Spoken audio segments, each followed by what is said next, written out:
again. Today I'm going to talk about dementia. Everyone has probably heard of dementia, and there are several forms of dementia. Probably the one you hear about most is Alzheimer's, but there are several forms of dementia like vascular dementia, alcohol dementia, frontal-lobal, or I think lobal dementia, and just other variations. And it's a very horrible disease. It's very sad, and until someone has been around it, experienced it, it's hard to even comprehend. People would come into my assisted living or nursing home and be so embarrassed about their loved one because they're not the same person, and that's okay. They obviously need a higher level of care because they have dementia, and I just would tell all of my folks I worked with that I'm going to love them just the way they are. This is how I know them, and this is how I'm going to love them. And it tends to ease the minds, but it's horrible experiencing it, witnessing it, especially for somebody that you love so much. I would have residents that would come in, and they were just these cute little ladies that went to church every week, and suddenly they're cussing and carrying on, and it just happens with this disease, and you just have to be able to just accept it if you can. It's hard to do, but it's just a role reversal of you with your parents. You're suddenly taking care of this person that's acting childlike, and it's something you never thought you'd go through, and you never thought your parents or loved one would act that way.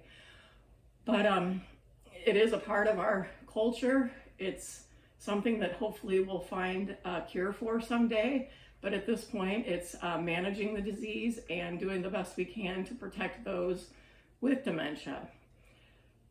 So something I want to tell you, if you're ever looking for senior housing, or especially memory care, a lot of times I would have families come into my assisted living, and the assisted living community the front door was locked, but it was just for safety. I mean, we had opiates in the building, all sorts of things that anybody could just come in and rob the staff and take those things. And it's also for the safety of the residents, mostly because, do you lock your door at home? I mean, probably some of you don't, because that's how it's always been, but locking a door doesn't necessarily mean that a community or a facility is for memory care. We'd have families come in, and I would always speak with them, and we would always assess their loved one that has an Alzheimer's diagnosis. Sometimes they're completely appropriate for non-memory care areas. Sometimes they're not. Sometimes they'll progress to it.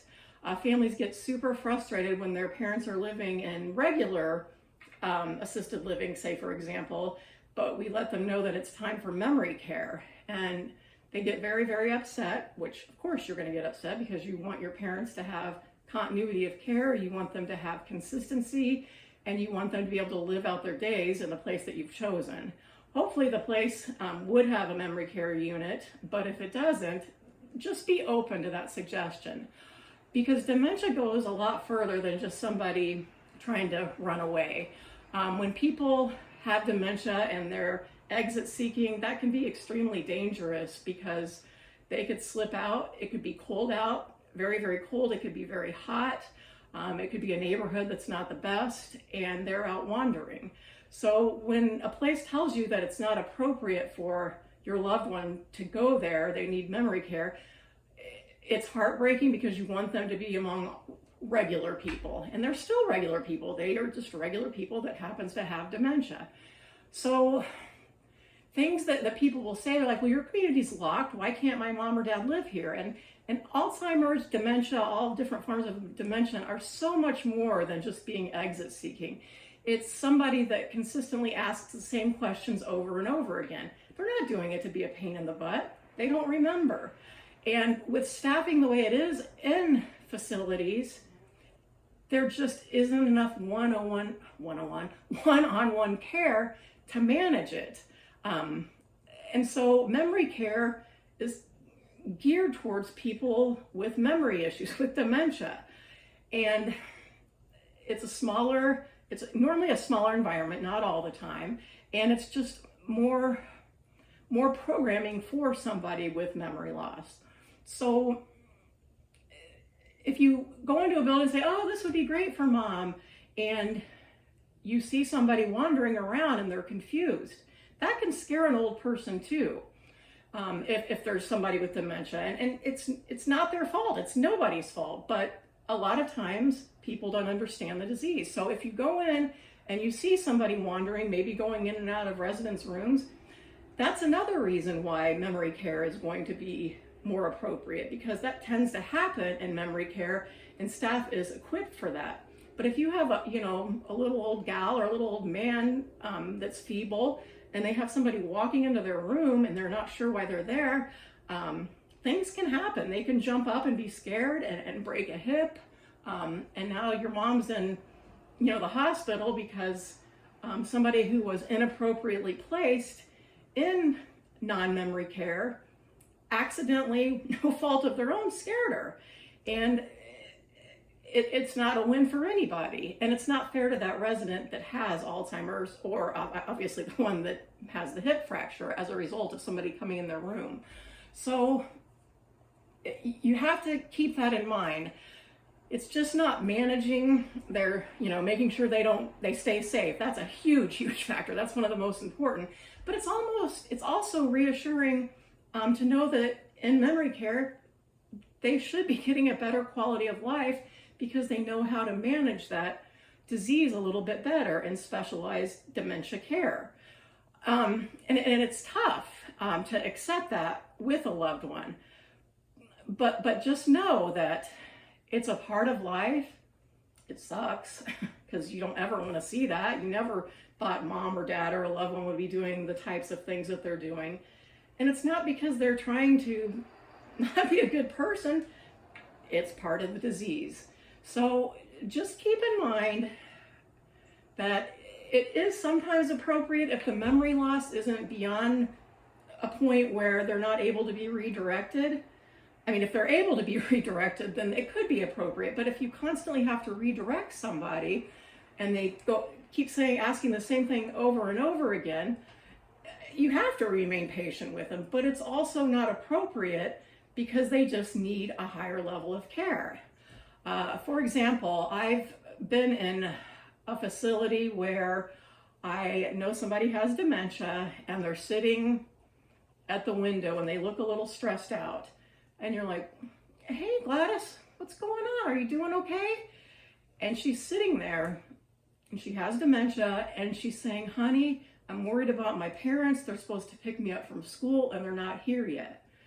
The worst thing you can do is say, well, your parents are dead and you need to not worry about it. Just tell them, you know what? Your parents just called and they are running behind on their errands. They are safe and they will be back to pick you up soon. It doesn't hurt anybody. And they will forget that you even told them that, but it will ease their mind. And they will be like, honey, I am so glad you told me that. I feel so much better. Another example would be when we had a gentleman who worked in Manhattan as an architect. And he came into our facility in a different town, and he would always have his briefcase dressed up nice and go to the front door because he needed to go down to the courthouse and work on the elevator project because he's an architect. Instead of saying, no, Jerry, you're retired, you don't do that anymore, he would call a cab, and the cab companies would come up, and they were getting irritated, and we finally had to pay them a couple times. And I would constantly see staff just saying, Jerry, go back and sit down. You're not going anywhere. I was working one weekend, and he was doing that. And I said, hey, Jerry, what are you doing? What are you doing today? Because he's walking. I knew exactly what he was doing. He's like, honey, I got to go work on that elevator at the courthouse. And that generation, you know how weekends are. A lot of things are closed. All I said to him was, Jerry, it's Sunday. The cab companies are closed, so you don't need to go today. He's like, oh, that's right, honey. Thank you so much for telling me. I feel so much better. And that was it. He was calm. he didn't get aggressive with staff by, somebody trying to argue with him. You just absolutely have to just live in their moment. So I hope this helps a little. I'm going to continue to talk about it in other videos, but that's just such an important one. And just don't beat yourself up over a parent or loved one having dementia. It's not a fun time, and it's very, very hard. And if you are dealing with somebody or managing somebody with dementia, and you're a caregiver, watch out for burnout, because you need to take care of yourself too. So there are a lot of aspects of dementia care, and that's just one little piece I wanted to talk about. So anyway, keep listening. Thanks for watching. Hope you have a great day. Bye.